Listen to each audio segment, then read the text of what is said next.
Our stretch of weather has just been absolutely fantastic here over the past couple days.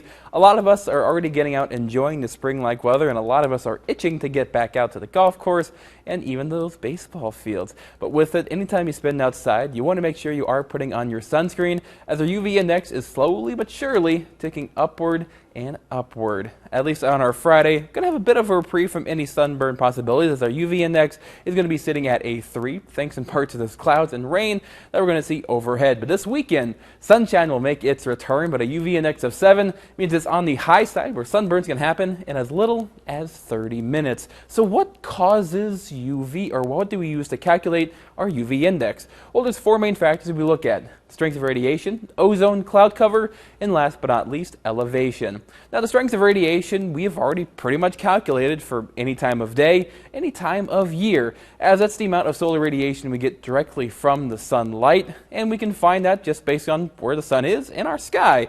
And of course, our latitude plays a big role in that. The more south you are, the higher the radiation is going to be, versus the more north, the less you're going to get. And time of year, when we get to the summer solstice, well, that's when our UV index likely is going to be at its highest. Now, next up, we have ozone. Now, ozone is a greenhouse gas and is toxic in high levels, but it does provide some benefit by absorbing the cancer-causing and sunburn-causing UVB radiation, which is a shorter wavelength. Even though it does absorb some, if we have too much ozone, of course, that's we get some air quality issues. But if we do have less, well, more of that solar radiation is able to make it to the ground, meaning sunburns and cancer have a higher likelihood of forming. And then next, we do have cloud cover. Of course, if we have clear blue skies, 100% of that solar radiation will actually reach the ground. We have a few clouds here and there, about 75%. But if we have a mostly overcast day, we can see our solar radiation be reduced by nearly 30%. And last, and certainly not least, elevation. And while the state line doesn't have to worry too much about elevation, as we're really not that high off the ground, if we go to some place like the Rocky Mountains or Denver, Colorado, well, it could be increased by nearly 10%.